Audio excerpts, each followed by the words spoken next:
Okey, kita mula sekali lagi. Sorry tadi anak cikgu menangis. Okey, kita start dulu ya. Okey, pencarian dan penempatan satelit dalam orbit. Jadi sebelum ni kita dah tengok jenis-jenis orbit. Ada orbit tinggi, ada orbit sederhana, ada orbit rendah, ada orbit geosegerak, ada orbit geopegun. Okey. Kemudian orbit ada dua bentuk lah. Sama ada dia bentuk bulat ataupun dia bentuk elips. Okey. Sekarang kita nak tengok macam mana satelit dilancarkan, dilepaskan ke ruang angkasa. Okay, ada dua cara. Ya Allah. Apa? Okay, pertama pindah secara terus. Maksudnya kita lepaskan terus masuk terus ke dalam orbit yang kita dah target lah. Maksudnya kalau dia ni adalah satelit untuk orbit pada ketinggian yang tinggi, iaitu melebihi 35,780 km.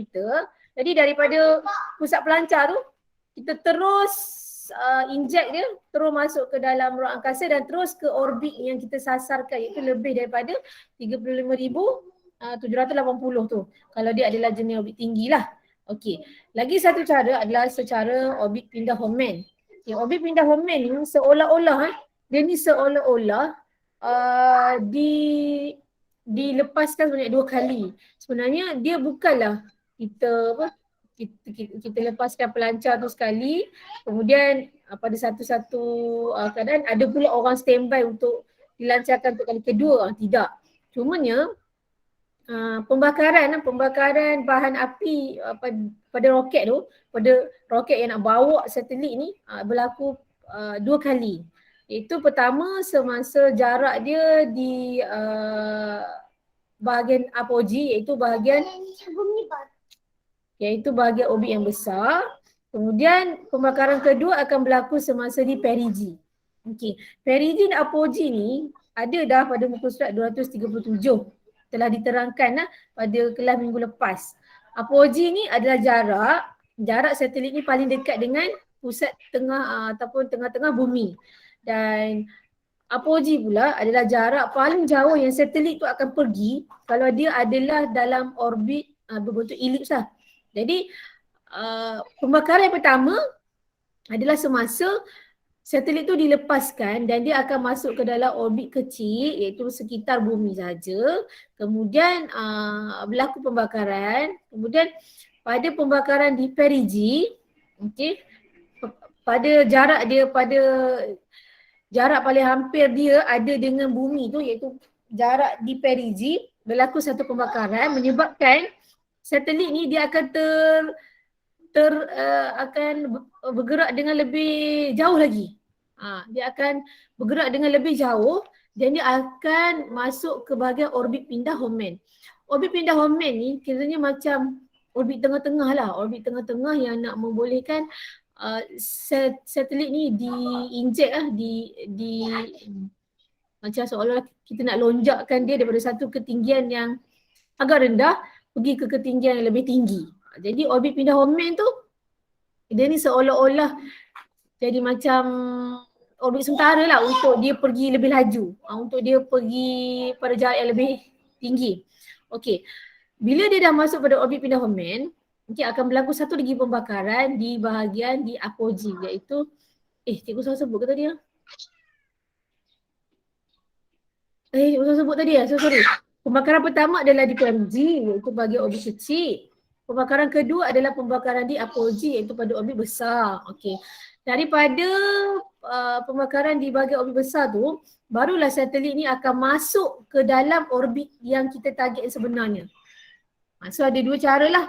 Pertama, kita terus inject daripada bumi. Daripada bumi kita terus lancar masuk ke dalam orbit yang kita target. Okey, kemudian cara kedua kita guna orbit pindah Hohmann. Orbit pindah Hohmann ni seolah-olah dia ni seolah-olah nak menghubungkan lah antara kedudukan satelit ni pada bahagian perigee dengan pada kedudukan jarak paling jauh pada apogee. Okey, jadi ini adalah dua kaedah yang digunakan untuk menghantar satelit, dan satelit ni dihantar dengan roket lah. Okey, roket. untuk satelit yang mungkin saiz lebih besar, maksudnya yang mungkin membawa lebih banyak panel solar, lebih banyak bawa lebih banyak peralatan untuk diuji ya. Satu roket mungkin tak cukup lah. Kemudian ada juga, bila jarak satelit tu jauh daripada kita punya bumi, iaitu dia mungkin berada pada kedudukan orbit tinggi, pada HEO, jadi satu roket mungkin tak cukup lah. Maksudnya bilangan roket yang menghantar satelit ni bergantung lah. Pertama bergantung pada jarak satelit tu dekat mana kita nak bagi dia pergi, dan kedua adalah saiz lah. Okey.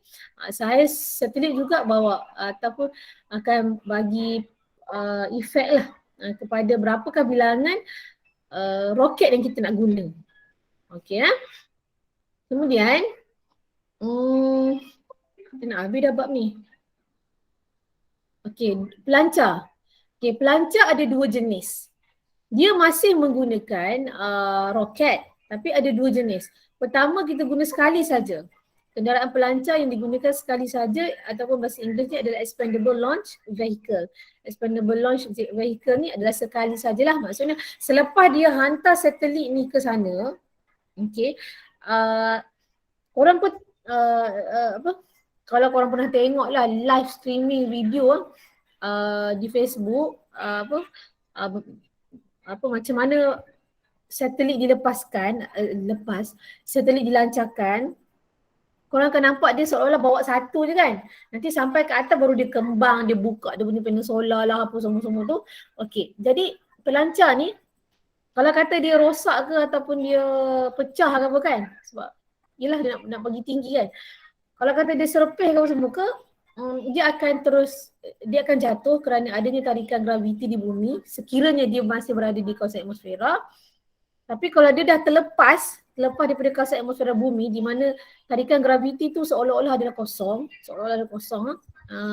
dia bahan-bahan serpihan ni akan terapung di angkasa lepas. Dia akan terapung. Kalau serpihan roket ataupun serpihan mana-mana satelit yang pecah di udara, yang tak sempat sampai di orbit, ataupun kalau dah sampai pun mungkin dia rosak, kemudian tak boleh berfungsi.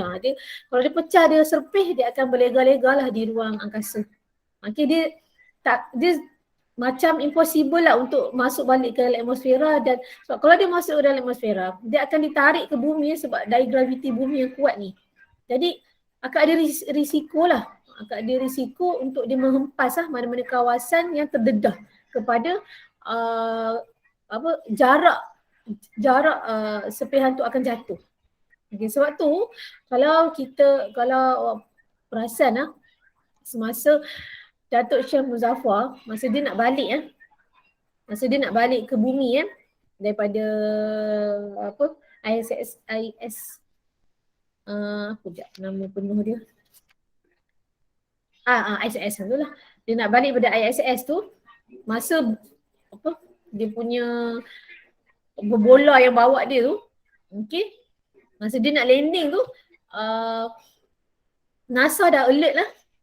Dia dah alert dah pada negara tu untuk mengosongkan kawasan yang diorang target angkasawan akan jatuh. Dia telah diarahkan untuk dikosongkan. Jadi sebelum dilepaskan angkasawan untuk jatuh, untuk mendarat, sebenarnya telah ada kiraan lah. Okey, berapa nak jatuh, pada darjah berapa jatuh, pada kelajuan berapa. Bila dia masuk atmosfera bumi, kelajuan dia akan berkurang ke atau semakin laju ke. Sepatutnya semakin laju lah sebab ada tarikan bumi ada tarikan graviti So dia dah kira berapa sudut dia akan jatuh, pada kelajuan berapa, apakah kecederaan yang mungkin akan dialami oleh angkasawan sekiranya dia terhempas pada batu, kalau dia terhempas pada pasir apa akan jadi, kalau dia terhempas pada pokok apa pula akan jadi. Tapi selalunya kawasan yang ditarget untuk angkasawan jatuh adalah di kawasan yang lapang. Okey, pelancar kedua adalah kenderaan pelancar guna semula. Maksudnya pelancar ni guna sekali, dah letak roket apa semua, dah bawa sekali, pelancar tu boleh diguna sekali lagi. Okey, jadi badan yang menguruskan pelancaran satelit ke orbit ni adalah oleh NASA. Okey, jadi ini itu adalah antara ELV dan RLV lah. Okey, inilah ISS. Stesen Angkasa Lepas.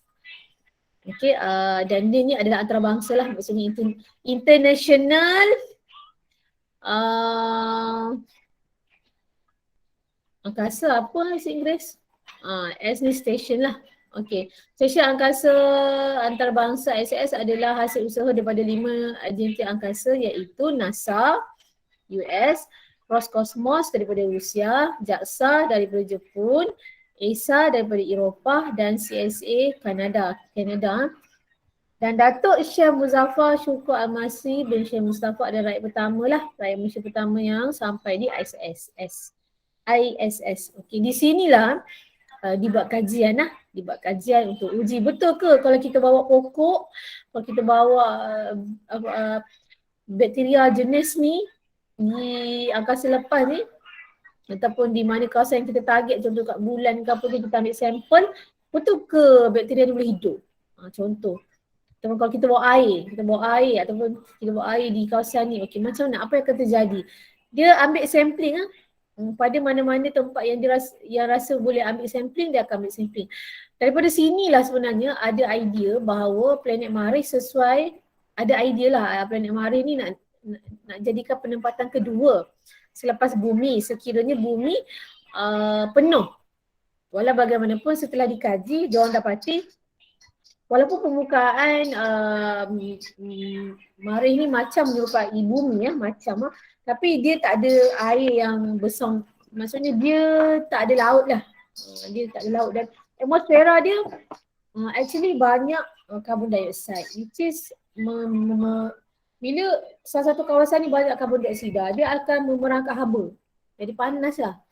Okey, tapi siapa tahu kan, teknologi akan datang ni dia makin canggih. Mungkin pada satu hari nanti selain bumi mungkin ada juga agensi yang akan jumpa lah, mungkin planet lain ke satelit semua jadi bulan ni yang sesuai untuk penempatan manusia.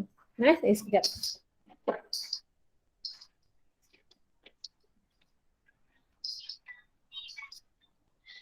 Okey,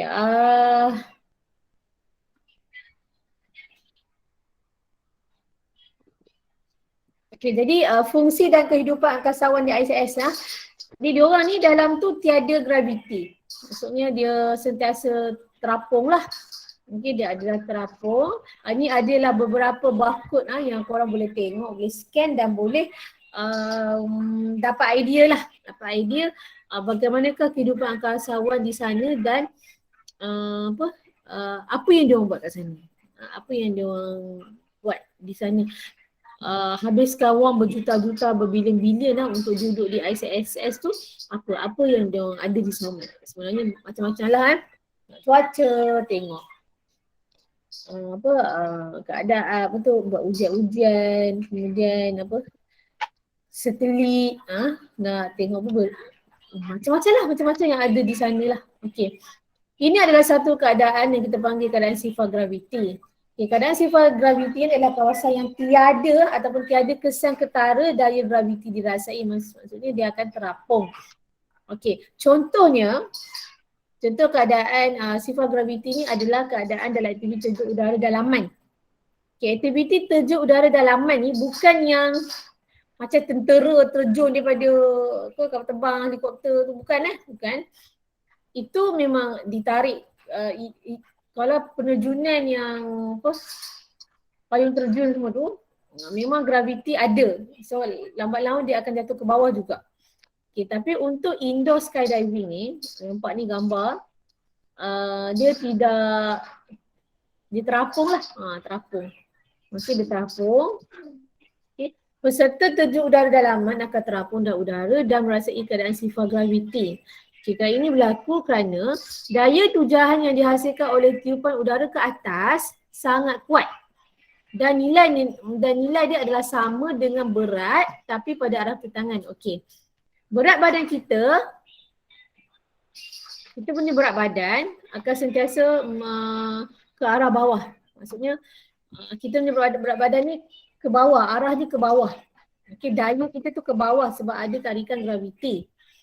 Untuk aktiviti terjun udara dalaman ni, daya tujah ni daya daripada bawah daya daripada bawah menolak ke atas ni sama dengan daya yang badan kita kenakan ke bawah. Oleh itu seolah-olah tiada berlaku pergerakan lah. Seolah dia ni terapung lah. Jadi adalah latihan-latihan dia untuk menstabil lah, untuk memastikan badan dia ni tidaklah kepala sentiasa ke bawah, kaki ke atas. Dah macam nak makan, semua. Jadi adalah latihan-latihan yang dibuatlah dalam aktiviti tujuh udara dalaman ni. Okey, kekerapan ISS mengorbit bumi pada tempoh sehari dapat dihitung, boleh dikira dengan maklumat mengenai ketinggian orbit dan laju ISS. Okey, ni dikiraan sikit lah. Okay. Ni ada kiraan dia. Okay, cikgu tak kira pun. Okay. Tapi nak diceritakan orbit ISS ni dia mengorbit bumi dah tempoh sehari.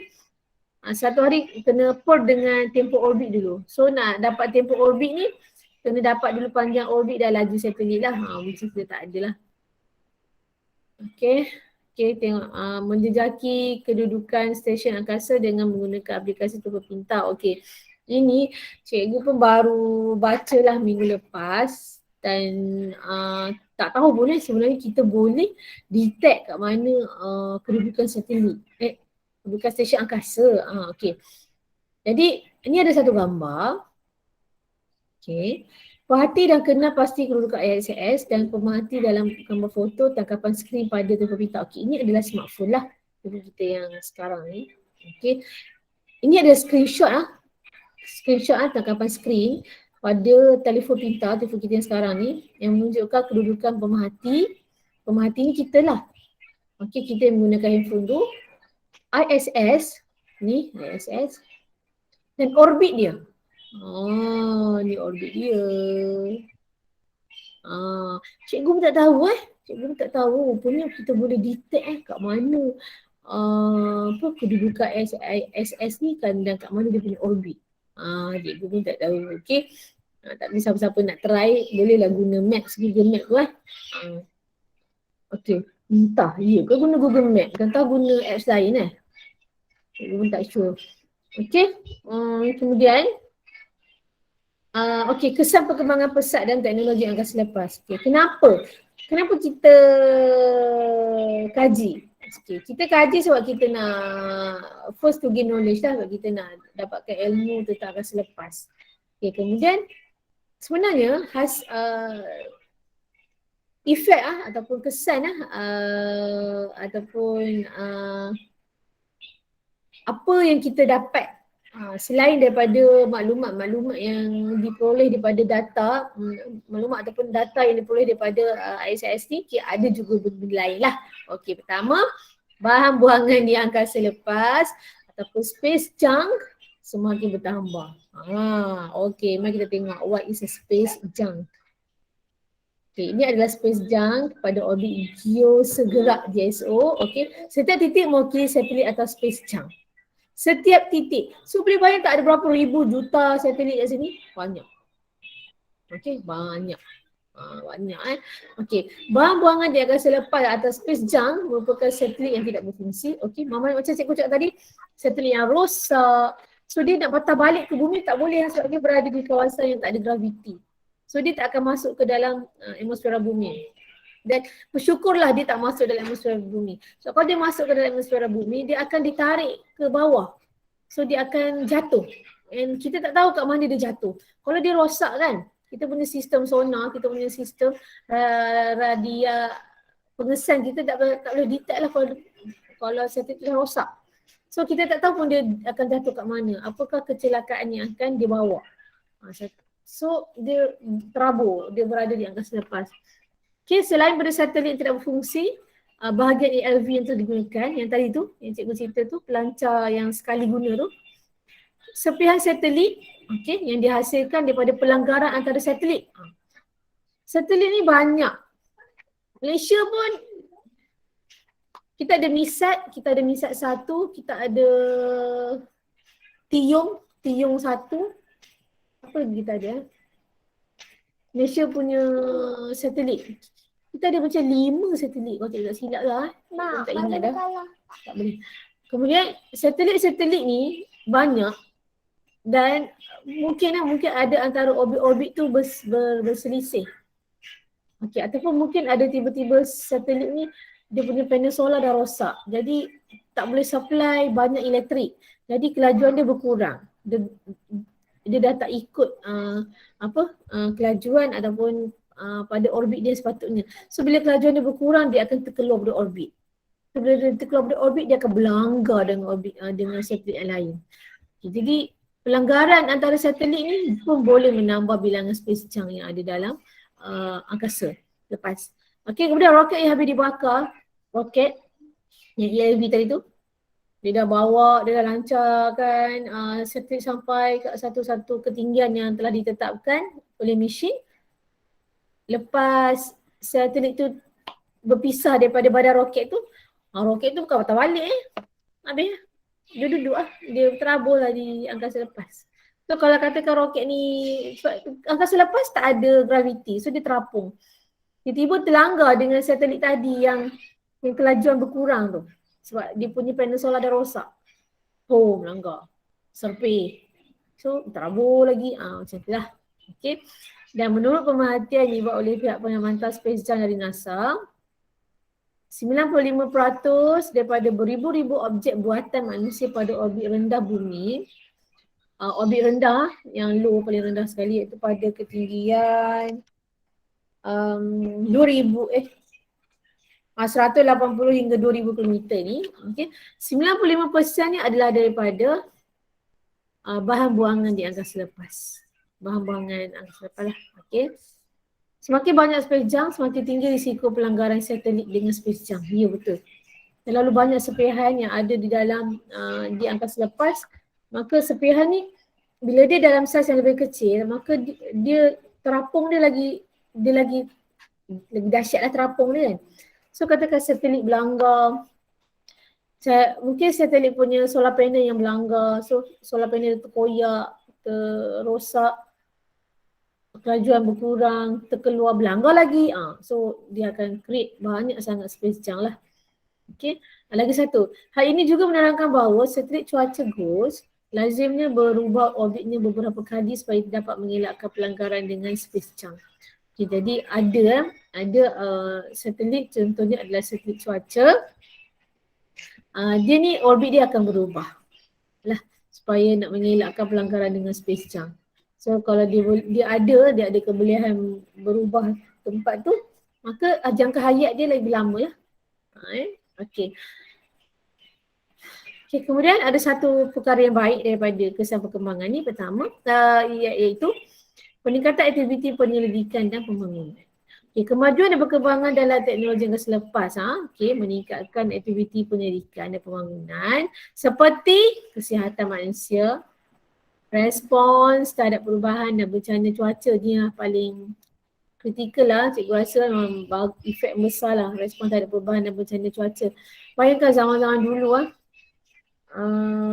di mana kita penduduk di bumi ni, kita tak boleh nak detect bila ribut taufan, bila banjir besar, sebab kita tak ada maklumat daripada satelit yang kita tak ada data daripada satelit yang nak membekalkan kita maklumat tiupan angin, keadaan awan gelap, tak ada. Macam kurang lah. Tapi sekarang kalau ada setiap negara pun melancarkan satelit masing-masing, contoh Malaysia lancarkan Malaysia punya sendiri untuk tengok keadaan cuaca di Semenanjung dan di Sabah Sarawak. So kita dapat bagi respon sepatutnya lah. So bomber standby, tentera standby, FPMM standby, rela standby. Jadi semua orang boleh aware. Thanks to the satellite lah. Itu adalah kebaikan yang pada cikgu lah, kebaikan paling besar adalah berkenaan dengan cuaca. Kemudian teknologi inovatif baru, macam mana saintis semakin canggih memikirkan teknologi-teknologi yang lebih mudah untuk dibawa, untuk dibawa naik ke ISS untuk diuji. Okay. Pendidikan global, okay, macam contohnya awak sekarang, kalau nak harapkan awak baca Google atau ni, untuk orang yang tak berminat tentang agama selepas, mungkin dia rasa macam useless, tak nak belajar. Tapi untuk orang yang suka perkara tentang angkasa lepas, cikgu lah seorang ni, cikgu suka pakai angkasa lepas sebab rasa wah hebatnya Tuhan mencipta satu benda yang kita tak nampak tapi benda tu ada di luar sana. Untuk orang yang berminat, okey lah. Untuk orang yang tak berminat, dia akan jadi, orang tu tak akan cari pun maklumat. Jadi dimasukkan ke dalam syllabus. Dimasukkan ke dalam, diselitkan dalam pendidikan. Okay, kemudian perkembangan ekonomi akan selepas ekonomi kita merujuk pada ekonomi lah. Macam mana negara-negara belum pun untuk keluarkan produk yang boleh digunakan, yang boleh nak guna, yang boleh diguna pakai, selepas ada meningkatkan ekonomi. Okay. Oh, kali muak dah weh. Okay, jadi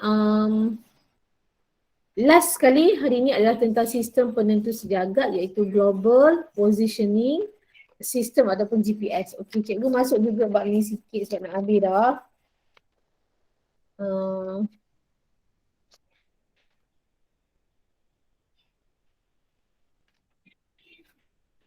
Tak payahlah, cikgu stop kat sini.